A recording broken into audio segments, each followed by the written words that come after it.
Senator John McCain of Arizona. Very good to have you on the show this morning, sir. Thank you. I'm freezing my ass off. Willie, I'm one of the few that gets up early enough to watch. Oh, my God. You got to get something, my blood going in the morning. I confess. Drives you crazy. Oh, my God. I confess. Drives you crazy.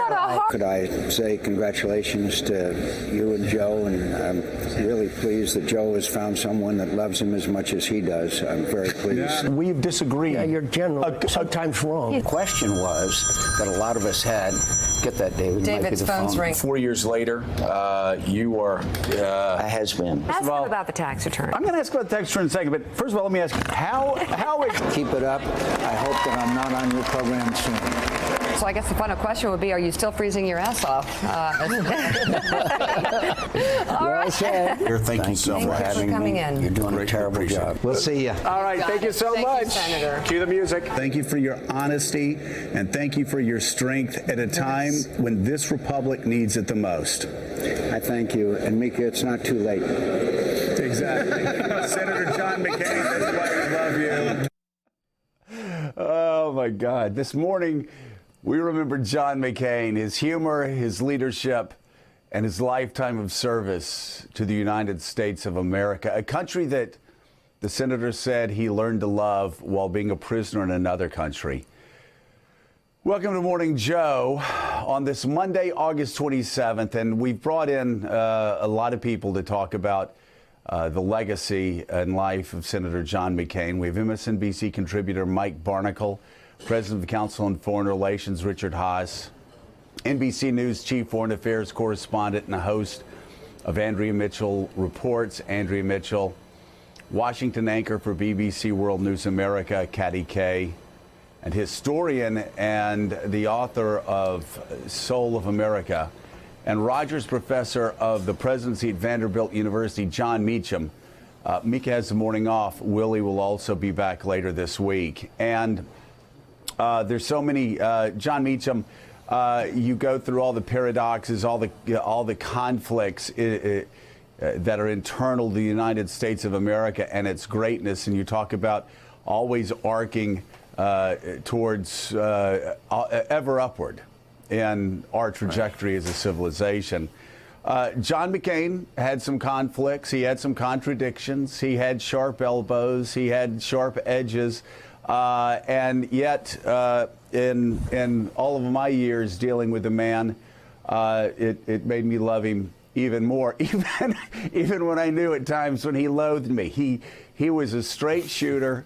He spoke his mind, and he was exactly what America needed, not only in the 1960s in Vietnam, the courage that he showed, the extraordinary strength he showed, but also in the age of Trump, a man who just didn't give a damn about an errant tweet from a blustery president because he had already been through hell and back, and he could put up with it. Absolutely. I mean, he, as the Greeks said, character is destiny, and his character as a young man, both before his captivity and afterward, were those salient elements that you just described. Here's a young man who I think graduated 5th from the bottom of his class at Annapolis, and I think, as he once put it, rarely met members of the opposite sex or fermented liquid that he did not enjoy. I think was one way he framed it. And then he was tempered and shaped in that cauldron of captivity in Vietnam, and emerges as at once reverent about America and irreverent about himself. And that is a powerful combination, and I think that we all benefited from it. He called them as he saw them.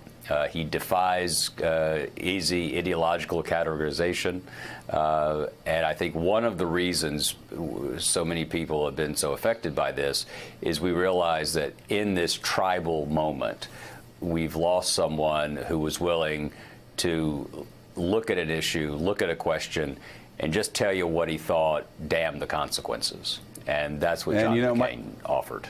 Yeah, it certainly did. And Mike, very few would have guessed that John McCain would have served his country and become really the most prominent American public figure of the past 50 years that didn't serve as president. From that start, that John Meacham said he was always filled with surprises. He wasn't considered to be a serious student. And, you know, he was a Pensacola. He went through Pensacola. Everybody had a story about John McCain crawling onto their porch in the middle of the night and leaving their porch in the early morning while he was in flight training, and or the time but it's so fascinating that he was seen as this party boy. Then he goes to Vietnam. He gets shot down. He's given an opportunity to leave because they find out, oh my God, this POW's father is one of the top admirals. Will let him go. McCain refuses to go. He stays with his band of brothers while he's getting beaten unmercifully to a point that he'll never be able to raise his arms over his shoulders for the rest of his life. Character that no one saw coming. Character like we see so rarely today. Joe, and character just rooted in cement. His life was not perfect. He didn't lead his life perfectly, but his life was truly important. And his time in captivity, as you just spoke to, as John Meacham just spoke to, I think he always had the feeling that now he has a second chance. And he had a second chance at American life. He took advantage of it every single second after he returned to this country. He was a uniquely, thoroughly human figure. Over the past 25 years, and I was going through all the clips this weekend where he and I were together, where I had written about him, and I once asked him again about his captivity, how long did you ever go without seeing the sun? And he said, the longest that I can remember going without seeing the sun was about 4 months. And then he paused and he added, but I remember one time when they took me out of my cell for a nighttime interrogation, and it struck me that it had been 3 years since I saw the moon. That's the foundation of the man we lost. Character, courage, commitment to this country, all of it absorbed in a cell, much of it over the course of 5.5 years that he spent alone. He was a uniquely, thoroughly human being. We won't see his like for many, many years, if ever. No, and you know, Andrea, he was so unique, and he was human. When I got up to Washington the first time, I was struck by when I talked about John McCain and what a great American hero he was. I was struck by the sneers.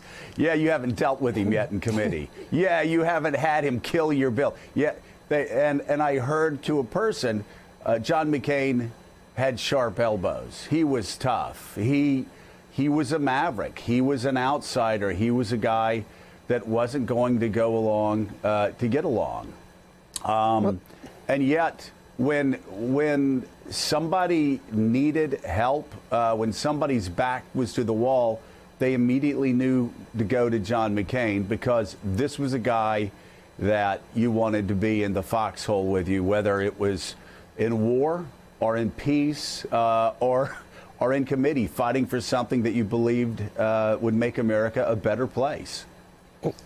Absolutely. I mean, those sharp elbows were part of the character that made him so unique, and why we are feeling the gut punch of his loss so deeply, because there is no one else in the Senate, certainly, no one else who would ignore the protocols and the niceties and just say what he thinks. And that's that cranky soul that we all got to know and were occasionally chastised by. And one of the most sterling parts of his character is the way he grew and changed and reached not just across the aisle, but across huge gulfs. And I am really struck by what I was covering back in the 90s, which was the growing relationship when I was covering the Senate between John Kerry and John McCain, not likely partners on anything when they first joined hands on that POW MIA commission in 1991 in the Senate, and then decided on a long flight to Kuwait that year to join together across their divide over Vietnam and make peace, help Bill Clinton eventually in '95, but it was a long process, and it ended along the way with them going together in 1993 to the Hanoi Hilton and going into that cell, and John Kerry listening. He wrote about this over the weekend, and listening to John McCain and beginning to understand. And then together they gave political cover to an accused draft dodger back in the day when that was almost derailed his campaign in the primary in 1992, aside from the other stuff that happened. That was just such a big gesture. I can't even imagine what it took for John McCain to stand up for Bill Clinton in 1993 when he was under fire and help him satisfy the Joint Chiefs and satisfy all the veterans groups who were out there. I was there on Memorial Day in '93 at the Vietnam Memorial, and Bill Clinton was being screamed down by groups. We did a piece that night. And by 2 years later, he was able to normalize relations with Vietnam. Yeah, unbelievable. And you talked about John McCain chastising all of us from time to time. I remember him telling Mike Barnacle after Mike had said, hey, I hear they sunk the Forrestal in right off the base in Pensacola to create a reef. Of course, McCain was on the Forrestal. His response was, yeah, it's a shame they didn't chain Scarborough to the deck while it was going down. That's the sort of chastising John McCain was pretty comfortable doing. But Mike, again, when push came to shove, though, you know, especially after 2017 and Donald Trump getting elected, McCain was the one voice that everybody knew would continue to talk straight no matter what. Again, he didn't care about Donald Trump's errant tweets or his insults. And by the way, he didn't care what Donald Trump had been saying over the past 6 months, I'm sure, because he'd been through so much more, and he was tough to the core. Yes, he was, Joe. One correction: it was the Oriskany that was sunk off the coast of Pennsylvania. The Oriskany. Yeah. But you're right, and the thing about it, Richard, is over the weekend there have been reports that President Trump nixed the idea of an official statement. And instead tweeted something about the family without mentioning Senator McCain specifically. He signed the defense appropriations bill named after John McCain last week without mentioning him specifically. And I think it's a measure of John McCain and his role and his stature in American life that you cannot compare nor contrast the size of both men. I mean, the President of the United States, so small. Senator McCain, so huge in our lives and now in our memories? Yeah, two reactions. One is whenever you act petty, whenever you act small, the only person who gets diminished is yourself. And the president accomplished that in spades this weekend. It was a moment for graciousness. It was a moment to reach out, and he didn't. And it's a stain on his character. In the case of Senator McCain, yeah, I've known him for decades.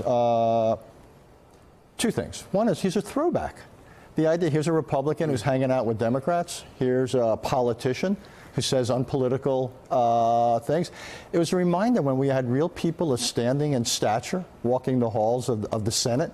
He's one of the big guys in the Senate, you know, the people we grew up with. There's not a lot of them anymore.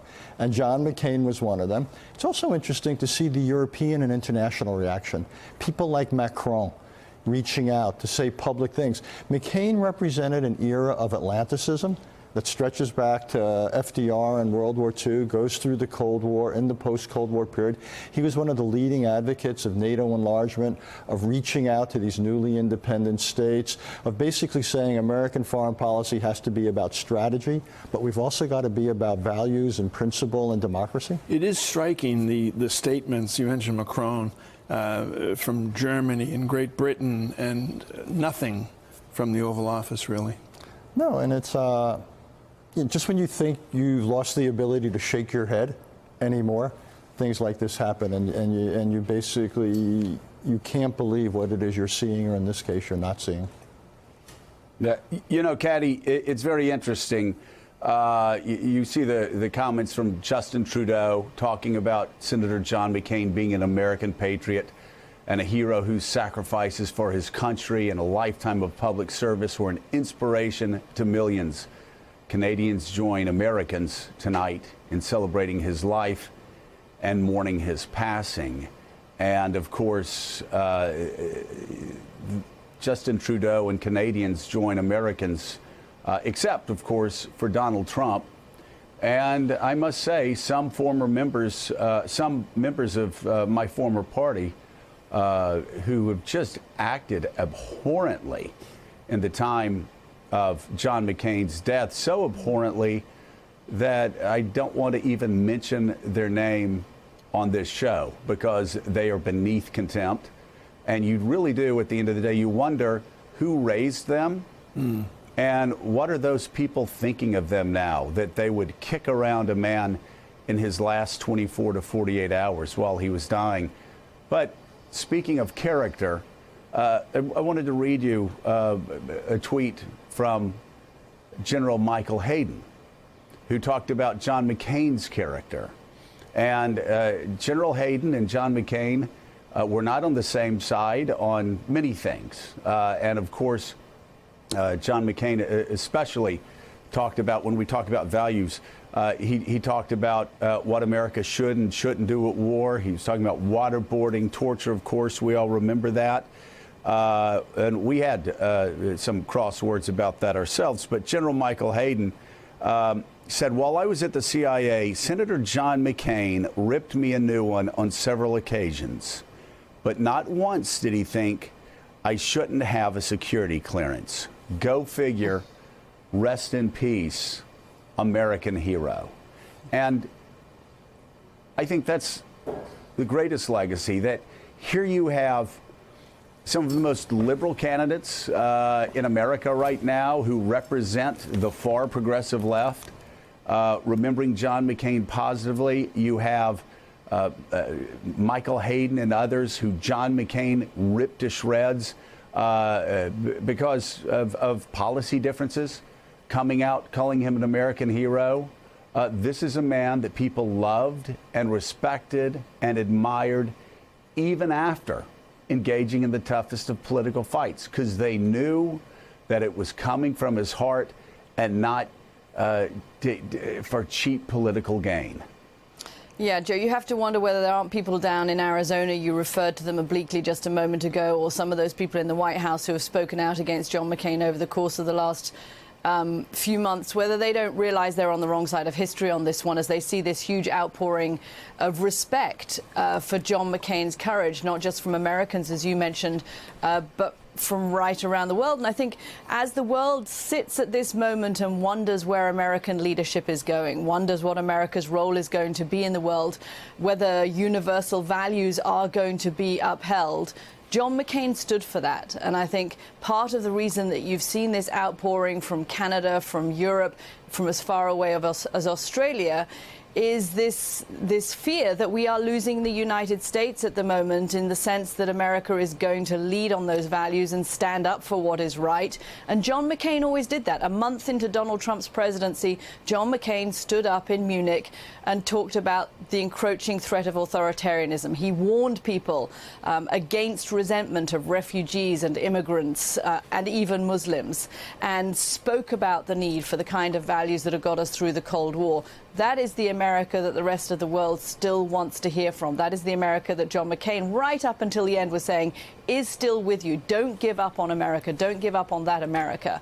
And yet we watch the direction of this White House, and I think part of the reason you're seeing this global outpouring of concern today and loss is not just John McCain, it's what John McCain stood for.